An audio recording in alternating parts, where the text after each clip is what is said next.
Facebook has turned itself into a $460 billion company by knowing how to target us.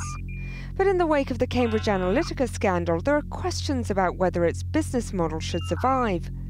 Tonight, as it prepares to unveil its latest financial results, some say the crisis could end up working to its advantage. I don't think it's the end of Facebook, definitely not. From an investor perspective, Facebook has a unique asset. It has the biggest pool of data on 2 billion people around the world. Advertising used to be a simpler affair. I'm a secret lemonade drinker. Brands would try and talk to as many people as possible with one message. But over time, they weren't satisfied with that. They wanted to tailor their pitch to the right consumers. For that, they needed more information.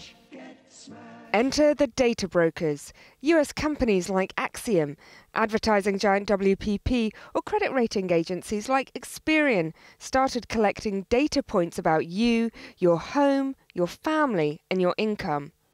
It's not easy to find out what information they do hold about you. We asked Acxiom and Experian, two of the largest companies of this kind, what kind of a profile they'd built about me and the things I'd be likely to buy. One firm asserted I was penthouse chic. The other claimed I was 55 to 64 years old. I was described as working long unsocial hours, glued to my devices, on the go, online, trading stocks, gambling, and allegedly only ever able to socialise with work colleagues. Almost all of that, especially the age, is deeply untrue. Though Acxiom says it can be helpful for companies even when it's estimated, and Experian stressed that the information is intended to describe groups of people rather than individuals. So how useful is the information?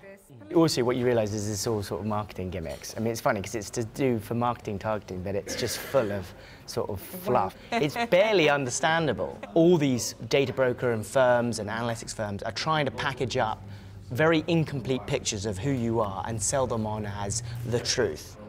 And that's where Facebook comes in, a quantum leap in data collection. They don't need guesswork. You tell them everything they need to know for free.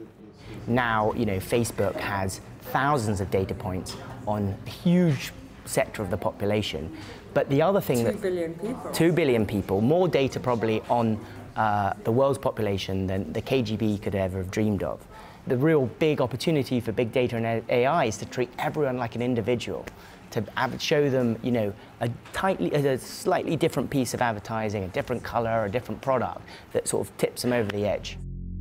For years, Facebook and the data brokers enjoyed a cozy relationship, matching up their different types of data to help advertisers better target consumers. But all that changed when the scandal broke and Facebook was censured over how it treated the personal details of its users. Its immediate response was to publicly cut ties with all the data brokers, throwing them under a bus, as one of their chief executives complained. But some figures in the British tech industry are sceptical about Facebook's actions. Simon Hay knows more than most about data harvesting. He helped create and ran Tesco Clubcard for 2 decades and says cutting out the data brokers actually strengthens Facebook's hand. Ironically, by Facebook restricting it, actually it increases the value of their data, the value of their ecosystem, and actually builds, even higher walls around the Facebook castle. So there is an irony. It's probably the right thing to do for customers, but actually it creates a further advantage for Facebook. The more powerful the company gets, the more intense the questions will be about how they use that data. With any advancement in technology and science, there has to be an ethical line. When we're giving our data and we're not getting much back, or all the benefit is accruing to someone else, and if we're very happy for them to use it and make money from it, that's fine, right? So that's a very clear, consented relationship. If it's not, it feels like exploitation. Clarity hasn't always been Facebook's strong suit. There is a common misperception that we sell data. I can't be clearer on this topic. We don't sell data. This rather clever use of words might technically be true, but it holds little resemblance to how Facebook really makes its money. Tonight, it's expected to announce $11.5 billion of revenue for the first 3 months of the year, and 98% of that will have come from advertising. A business model that is built entirely on adverts bought because of Facebook's control over our posts, pictures and videos. But with little expectation of a big change in Facebook user numbers, it's not clear whether consumers have yet woken up to its power.